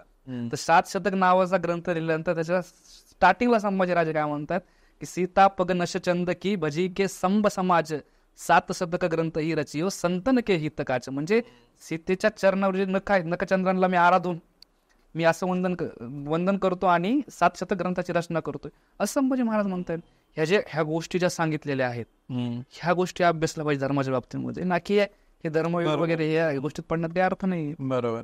म्हणजे राजकीय आणि धार्मिक याच्यामध्ये कुठं भेसळ नव्हती. धर्म वैयक्तिक हा, आणि राजकीय लढा म्हणजे त्याच्यामध्ये मग आपल्या बाजूने मुस्लिम पण असेल आणि त्याच्या बाजूने हिंदू पण असेल, अशी ही त्या काळची सत्यता होती. बरोबर. तर मग आता जसं मी विचारलं की मग या सगळ्या ज्या मित्र होते त्यांचं पुढं काय होतं, अकबराचं पुढं काय होतं, कवी कलशाचं पुढं काय होतं, राठोडांचं काय होतं. आता ह्याच्यानंतरचा इतिहास आणि त्याच्या आधी मला मुद्दा फार अकबराचा आला येतो म्हणून अकबराचं नाव घेतलं. एक संबंध महाराष्ट्राला सध्या पहिल्यांदा गोष्ट सांगतोय मी, असं म्हणजे तुम्ही समजून घ्या, कुणी याच्यावर बोललं नाहीये, की एक महाराष्ट्रातले फार सुप्रसिद्ध व्याख्यात आहेत आणि एक सुप्रसिद्ध कादंबरीकार आहेत. त्यांचे नाव इथं येत नाही मी, ठीक आहे, व्याख्याते म्हटलं की व्याख्याते तुम्ही समजून घ्या. तर ते सांगतात की समजा आता तुम्ही तो उमराव जान पिक्चर बघितला असेल, ते रेखा म्हणते की दिल चीज क्या आहे आपण मेरी जान लीजिए, ते गाणं म्हणते पुढे, इथं मैफिल बसलेली सगळे. आणि विचार करा तुम्ही आता, स्वतः इमॅजिन करा, इथं संभाजी महाराज बसलेले आहेत, इथं अकबर बसलेला आहे, बाजूला कवी कलश बसलेला आहे आणि समोर अशी मैफिल आहे जिथं एक बाई नाचते आणि संभाजीराजे पाहतात की तिच्या गळ्यामध्ये एक कंठा चमकतोय, म्हणजे हार चमकतोय म्हणाल. त्यानंतर लक्षात येतं की अरे हा हार तर मी अकबराला दिलेला आहे भेट म्हणून. तर हार अकबराला दिलेला आहे, मग ह्या बाईच्या गळ्यामध्ये कसं नाचणाऱ्या बाईच्या. त्यांना राग येतो, तर अडचण उठतात, निघून जातात, त्यांना अपमान होतो असं वाटतं.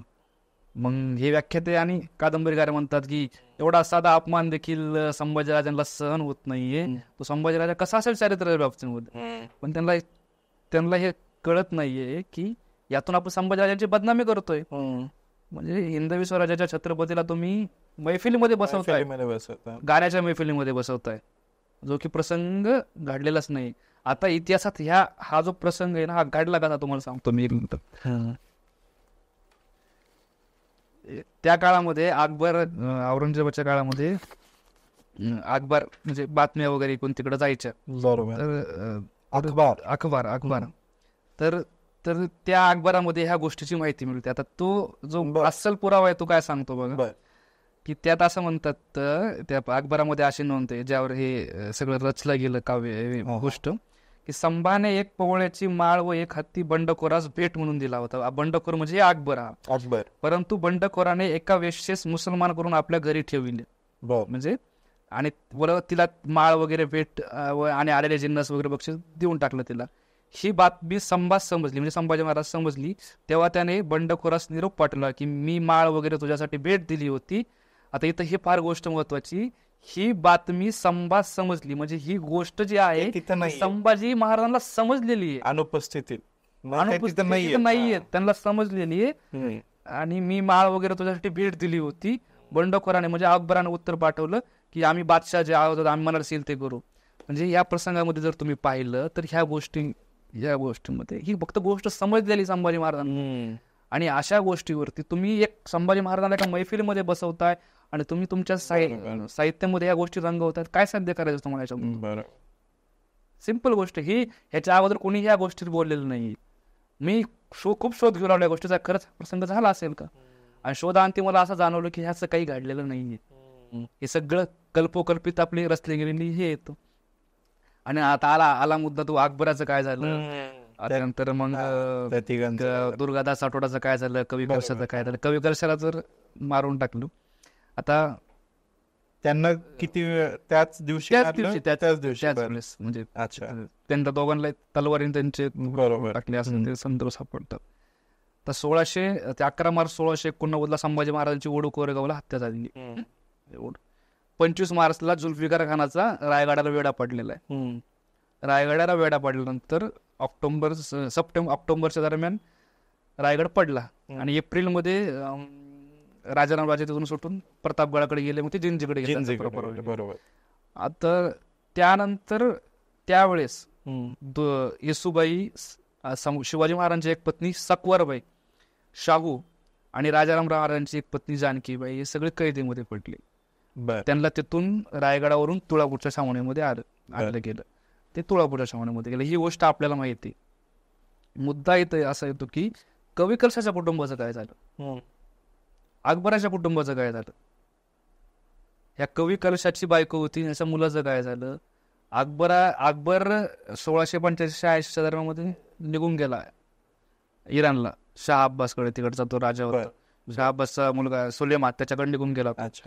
तर त्याची एक मुलगी, तिचं नाव होतं सफेद-उन्निसा, आणि एक मुलगा, हे मागच राहिले. मग हे मागे राहिले तर ह्या दोघांना दुर्गादास आठवड्यानं सांभाळलेलं. दुर्गादास आठवड्यानं सांभाळलं. आणि नंतरच्या काळामध्ये औरंगजेबाला असं कळतं की माझं नातू आणि एक नाती दुर्गादास राठोडच्या ताब्यामध्ये. आता औरंगजेबाने इथल्या हिंदूंवरती अनगणित अत्याचार केले. त्याला असं वाटलं होतं की आता माझा नातू आणि माझी नात यांच्या ताब्यात, हे बी काही करतील, आमचं धर्मांतर करतील किंवा मी जो केलेला विषय तो बदला म्हणून करतील. मग औरंगजेबाने त्यांना परत आणलं राजकारण करून. दुर्गादास राठोडांनी ह्या सफेद-उन्निसाला परत आणलं. आणि आणल्यानंतर औरंगजेब त्या सफेद-उन्निसासाठी असं म्हणतो की मी तुझ्यासाठी एका शिक्षकाची नेमणूक करतोय, धर्माचं ज्ञान काय असतं, कारण तू आता हिंदूच्या घरात राहून आलेली आहेस. तर ती मुलगी त्याला असं म्हणते की नाही, म्हणते मी दुर्गादास राठोडच्या ताब्यामध्ये असताना दुर्गादास राठोडानं अजमेरवरून एक बाई आणली होती मला शिकवण्यासाठी, कुराण शिकवण्यासाठी. म्हणजे दुर्गादास राठोडांनी जी मैत्री होती ना ती पाळलेली होती, अकबराची असलेली. आणि त्याच्याहून पुढे जाऊन कवी कलश, महाराष्ट्रात मध्ये येसुबाई कैदेत पडल्या, राजाराम राजे जिंजीला गेले, महाराष्ट्रामध्ये सगळी अराजकताच माजलेली, अनागोंदीच माजलेली सगळी. 1697 आले इकडं राजाराम राजे. तोपर्यंत ह्या कवी कलशाच्या कुटुंबाचं काय झालं हे आपल्याला महाराष्ट्राला माहित नाही. कवी कलशाच्या कुटुंबाचं नंतर काय झालं, ह्या कवी कलशाच्या कुटुंबाला दुर्गादास राठोडांना उत्तरेमध्ये सांभाळलं, त्यांना सनद करून दिली आणि तिकडं सांभाळलं. म्हणजे मी दक्षिणेमध्ये आल्यानंतर ह्या कवी कलशानं माझी संभाजीराजांसोबत भेट काढून दिली, आमची सगळी सोय लावली. ह्या मैत्री खातर त्यांनी अकबराच्या मुलीला सांभाळलं, मुलाला सांभाळलं, कवी कलशाच्या कुटुंबाला पण सांभाळलं. ही मैत्री त्यांनी जाणली. म्हणजे ते खूप मला एक छान शेर आठवतो की छोडने वाले छोड जाते फिर मुकाम कोई भी हो, और निभाने वाले निभा जाते फिर अंजाम कोई भी हो यार हालात कोई गोष्टी. तर तसं ते दुर्गादास राठोडांनी सांभाळलं त्या कुटुंबाला. बरोबर. मग आता या सगळ्या इतका सविस्तर तुम्ही प्रवास घडवून आणलाय त्याचा, तर संभाजी महाराजांबद्दल एकूण आता चरित्रात त्यांच्या ज्या काही छेडखान्या झाल्यात नाटककारांकडून आणि अनेक दा सहज बोलून दिलं जातं. तर एक समग्र वर्णन करायचं झालं संभाजी महाराजांच्या चरित्राचं, चारित्र्याचं, स्वभावाचं आणि कर्तृत्वाचं, तर काय करता येईल त्याचं त्याच्यात? एक आज्ञाधारक पुत्र, आदर्श युवराज आणि नेहमी प्रजेच्या हितासाठी लढणारा राजा, म्हणजे प्रजाहितदर्शी राजा असं मी करेल. म्हणजे मी तेवढा मोठा नाहीये, पण म्हणजे त्यांच्या पण ठीक आहे ना, आपण त्यांना उपाधी देत नाही आहोत, पण काय आपली समज काय आहे त्याच्याबद्दल असं म्हणजे त्यांचं एक वाक्य आहे की एका पत्रामधलं की राजेश्री आबासाहेबांचे जे संकल्पित तेच करणे आम्हाला सांगत. म्हणजे जे माझ्या वडिलांनी केलं ना तेच मी पुढे चालवणार आहे. आणि मला आता तुमच्या चॅनलच्या माध्यमातून एक गोष्ट सांगायची आहे की एक 40-41 दिवस संभाजीराजांनी मरण्यात नभवल्या. कवी कलश देखील मेला. ज्यावेळेस दिलेर खानाकडे संभाजीराजे गेले होते, त्यांच्या एक पत्नी दुर्गाबाई अटकेत पडल्या. त्यांची एक मुलगी बी त्यांच्या अटकेमध्ये होती. तर 1678-79चा काळ धरूयात आपण. 78 ते 1719 ते महाराष्ट्रामध्ये परत आले. 40 वर्षाचा पिरियड आहे. संभाजीराजांची एक पत्नी 40 वर्ष मोगलांच्या कैदेत राहते. दुसरी पत्नी 1689ला रायगडावर, म्हणजे येसुबाई महाराणी येसुबाई साहेब, त्या अटकेत पडतात. शाहू पडतं. त्या 30 वर्ष मोगली कैदेत राहतात. जानकीबाई त्या सुद्धा 30 वर्ष कैदेमध्ये राहतात. म्हणजे त्यांची भाऊच आहे, म्हणजे राजारामांच्या पत्नी. आणि सकवारबाई म्हणजे शिवाजी महाराजांच्या पत्नी ज्या होत्या त्यांचं तर काही माहितीच नाही आपल्याला की त्या पुढं काय झालं, त्या कैदेत राहतात. येसुबाई कैदेमध्ये असताना त्यांना पैशांची गरज भासते. म्हणजे कर्जबाजारी व्हावं लागतं. म्हणजे हिंदवी स्वराज्याच्या महाराणीला कर्जबाजारी व्हावं लागतं. आणि कर्जबाजारी झाल्यानंतर इथं चिंचवडचे देवस्थान आहे वरगावचं, त्यांना ते पैशाची मागणी करतात की आम्हाला थोडंसं हे कर्ज वगैरे, खर्चासाठी पैसे वगैरे द्या. तर असे दिवस, अशी वेळ येते फार. आणि एवढा त्रास, म्हणजे मला असं वाटतं ना की जगात कुठं असं राजकुटुंब नसेल की त्यांनी एवढा त्रास भोगलेला असेल. म्हणजे ते कशासाठी आहे? स्वतःच्या स्वार्थासाठी नाहीये. हे स्वराज्य, या स्वराज्य कमावण्यासाठी तानाजी मालुसरेंनी त्याच्या मुलाचं लग्न सोडून ती इथं लढायला गेले. बाजी प्रभूंचं बलिदान आहे. म्हणजे हे जे स्वराज्य उभं राहिलेलं आहे, म्हणजे हे कुठल्या तरी तत्वासाठीच हे लोक झगडत राहिली. हा जो काय म्हणतो त्याग आहे ना, खरंच मला एवढा म्हणजे जगभरात कुठं पाहायला नाही भेटला. आणि म्हणून खूप म्हणजे काय म्हणतो आपण त्याला, बरोबर, भावनिक म्हणजे असं खूपच हे वाटतं. महाराष्ट्रानं आता शेवटचा प्रश्न त्याच्यावरचा, आता या सगळ्या चर्चेवरचा, की संभाजी महाराजांच्या जाण्यानंतर राजाराम महाराजांची तब्येत ठीक नसायची त्यांचा, आणि बरं त्यांच्यावरती हे सगळं संकट पण त्यांच्यावरती पण पडलंच. आणि त्यानंतर त्यांनी, तारा राणींनी पुढं ते लढा चालू ठेवला. आपण या सगळ्याबद्दल तर ऐकत वाढलेलो आहोत. तर राजाराम महाराजांना काय वाटलं असेल, अंदाज आहे की त्याच्याबद्दल काय अंदाज आहे का, की त्यांची कशा प्रकारची आठवण संभाजी महाराजांबद्दलची होती आणि काय कमतरता भासत असेल त्यांना की संभाजी महाराजांच्या नसण्यानं? राजाराम राजांच्या बाबतीत तर अजून खूप मोठं दुःख आले वाटेल. म्हणजे 70चा जन्म, 80ला वडील जातात, 1 वर्षाच्या अंतराने आई जाते, आणि आई नवमीच्या काळामध्ये भाऊ पण जातोय. आणि भाऊ गेल्यानंतर सुद्धा स्वराज्य वाचवण्यासाठी सेम संघर्ष संभाजी महाराजांना करायला लागला. जिंजीला जाऊन राज्य हाकावं लागते, राज्य चालवायचं जिंजीला जाऊन. किती धावपळ, किती हे, कशासाठी? की स्वराज्य टिकवण्यासाठीच आहे ना स्वार्थासाठी. जर त्यांना वाटलं असतं तर मोगली मनसबदारी घेऊन इथं राहता असतं, पण नाही. शिवाजी महाराजांचं तत्व आहे ना की इथल्या कष्टकरी गोरगरीब रयतेसाठी जगायचं आहे आपल्याला, म्हणून हा संघर्ष आहे. बरोबर. शिवछत्रपतींच्या विचार आपल्या त्याच्यातून, चरित्रातून काय घ्यायचं ते घ्यायचं. कशासाठी? ते गोरगरीब जनतेसाठी. जर त्यांना वाटलं असतं तर बाकीचे जे वतनदार मंडळी होते त्यासारखं त्यांना नाम मांडलिक होता आला असताना राहता आला असतं रायगडावरती. तसं नाही केलेलं त्यांनी, कधीच नाही केलेलं. आणि ते म्हणजे ते खूपच म्हणजे असं काय म्हणतो आपण त्याला, घरामध्ये आता येसुबाई सुद्धा नाही येत त्या बी मोगली कैदीमध्ये. तसं पाठीराखा माणूस किंवा कसं कोणीतरी सांगणार नाही नव्हतं. त्या माणसाने त्यांनी ते म्हणजे राजाराम राजांनी खूप त्यांनी पण खूप बघलेले.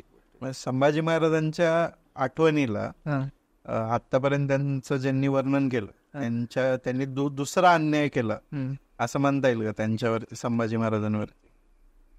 अशा प्रकारचं रेखाटन करून की दुसऱ्यांदा अन्याय झाला त्यांच्यासोबत आयुष्यात, की त्यांना जिवंत असतानाही केलं आणि ह्याच्यानंतर बी सहन केलं त्यांनी. म्हणजे इतक्या थराला ही बदनामी गेलेली होती. म्हणजे मला एक मुद्दा असं मी ठिकाणी वाचलं होतं की वसंत कानेटकर तुम्हाला माहित असतील, ते वसंत कानेटकरांना शिवशाहीचा शोध नावाचं पुस्तक लिहिलं एका नाटककारानं. त्या पुस्तकामध्ये ते असं म्हणतात की संभाजी राजांमध्ये जे अवगुण आले ना, तर संभाजीराजांच्या आई 2 वर्षाच्या असताना वारलेल्या होत्या. पण त्यांना एका कुणबींनी म्हणजे आपलं धाराव ज्या होत्या, धाराव गाडे कापूरवळच्या आपल्या खेड शिवापूरच्या पुढे गेला लागतं, त्यांच्याकडे त्यांना ठुलं होतं. ते म्हणजे दूध पाजायला वगैरे तेच होते. ते म्हणतात की एका कुणबिनीच्या घरी दूध पाजायला ठुलं म्हणून त्यांच्यात ते अवगुण आलेले, असं वसंत कानेटकर शिवशाहीच्या शोध मध्ये म्हणतायत. बापरे, म्हणजे एवढं थराला जाऊन तुम्ही असे विचार त्यांच्याविषयी मांडतायत. म्हणजे अशा भरपूर गोष्टी आहेत, खूप गोष्टी आहेत अशा. तुम्ही नाटकं जर वाचली ना, की तुम्ही माझ्याकडे असं काही चित्र येतं की नाटकामध्ये संभाजीराजांच्या हातामध्ये एक दारूचा ग्लास आहे आणि साईडला एक अशी मस्त एक नर्तकी वगैरे बसलेली. ते चित्र आपल्या महाराष्ट्रातल्या लोकांनी पाहिलेलं आहे त्या काळामध्ये. विचार करा किती बदनामी झालेली असणार आहे. असे भरपूर किस्से आहेत त्याच्यामध्ये. राहिला असे शेवटी समाधीचा मुद्दा बी, तर वडबुद्रुकला त्यांची समाधी आहे, तर त्या समाधीबद्दल बी सांगावं लागेल. एका त्या लोकराज्याचा जो सांगा ना, नक्की ते महत्वाचा मुद्दा आहे. हा जो लोकराज्याचा जो अंक आहे ना, तर या अंकामध्ये ज्यावेळेस रायगड पडला, तर रायगड पडल्यानंतर येसुबाईंना जे आणलं गेलं ना, ते तुळापूरच्या छावणीमध्ये आणलं गेलेलं. म्हणजे तर संभाजी महाराजांची हत्या झालेली. म्हणजे वडू, तुळापूर, कोरेगाव हा एकच एरिया होता त्यावेळेस. तर तुळापूरच्या छावणीमध्ये आणलं गेलं आणि जानेवारीच्या दरम्यान तिथून ती छावणी उठलेली आणि ते विजापूरला गेलेलं औरंगजेब. म्हणजे येसुबाई ज्या होत्या ना, तर तिथं होत्या, म्हणजे तिथं हत्या झालेली. तर आता सेतुमाधवराव पगडी असं म्हणतात त्याच्यामध्ये की वडूला जी समाधी सापडलेली आहे, तर त्या समाधीचे दगड कदाचित ह्या म्हणजे येसुबाईंनीच रचलेले असावेत. पुढे जाऊन ती सनद सापडली की वडूला त्यांची समाधी आहे वगैरे. आणि ह्या समाधीची सेवा पण एका गोसावी कुटुंबातल्या यांनी केली आणि दुसरी महार कुटुंबातली, म्हणजे डगोजी मेघोजी, गोविंद गोपाळ डगोजी मेघोजी आहेत ते, महार कुटुंबातल्या लोकांनी त्या समाधीची सेवा केली. म्हणून शाहू महाराजांनी म्हणजे संभाजी महाराजांच्या मुलांनी त्यांना सनद दिलेली. तुम्ही इथं सेवा करतात, झाडलोट करतात, दिवाबत्ती करतात. म्हणून वासुदेव गोसावी जे होते गोसावींचं कुटुंब, त्यांना एक सनद आहे 1715ची, आणि दुसरी 1733 सनद ही गोविंद गोपाळ डगोजी म्हणजे ते महार कुटुंबातले होते त्यांना आहे. अजून तुम्ही तिथं गेलात ना त्या वडबुद्रुकला, तर आजूबाजूला महार कुटुंबातील गायकवाड लोकांचीच वस्ती आहे तिथं. तर तसा ते तर्क पगडींनी मांडलेला आहे. तसं असू शकतं कदाचित, उद्या पुरावे सापडू शकेल की जी समाधी सध्या आहे वडूला, की तुळापूरच्या छावणीमध्ये असताना येसुबाईंनीच बांधलेली काय वृंदावन जे आहे सध्या तिथलं, असू शकतं. ते पगडीन तसा तर्क मांडलेला आहे. ठीक आहे. सो मला वाटतंय खूप आपण सविस्तर चर्चा केलेली आहे आणि मला वाटतंय इतक्या सगळ्या मुद्द्यांना स्पर्श करत असताना अजून इतके प्रश्न सुचत जातात तुम्हाला, अजून इतके मुद्दे सुचत जातात, कारण हा एक अर्थात समृद्ध इतिहास असतो. कोणत्याही प्रदेशाचा समृद्ध इतिहास असतोच, पण महाराष्ट्राच्या बाबतीतला जो इतिहास आहे तो विशेषतः लोकाभिमुख आहे, रयतेबद्दलचा आहे, जनतेबद्दलचा आहे. सामान्य इथला जो शेतकरी होता, कष्टकरी होता आणि 18 पगड जाती जमाती ज्या होत्या त्यांना एकत्र आणून स्वराज्य उभारणीचा जो संकल्प होता त्याच्याबद्दलचा इतिहास आहे. आणि त्यामुळं विशेष आत्मीयता त्याच्याबद्दल वाटते आपल्याला अर्थात. त्यामुळे मी सुशांतना रिक्वेस्ट करेन की अनेक मुद्द्यांवर आपण अजून पुढचे एपिसोड्स करू. जर तुमच्याकडून प्रतिक्रिया आल्या पाठिंब्याच्या आणि खाली तुम्ही कमेंट्समध्ये नोंदवलं तुमचं मत की अजून एपिसोड्स हवेत, तर आम्ही नक्कीच सुशांतना परत इथे बोलवून आणखी एपिसोड्स करू या सगळ्या त्यांच्या संशोधनाबद्दल. तोपर्यंत आम्ही आता तात्पुरतं इथं थांबतो. या व्हिडिओला लाईक करा, शेअर करा, इंडी जर्नलला सबस्क्राईब करा. तुमच्या प्रतिक्रिया खूप महत्त्वाच्या असतात, त्या नोंदवायला विसरू नका आणि पाहत राहा इंडी जर्नल.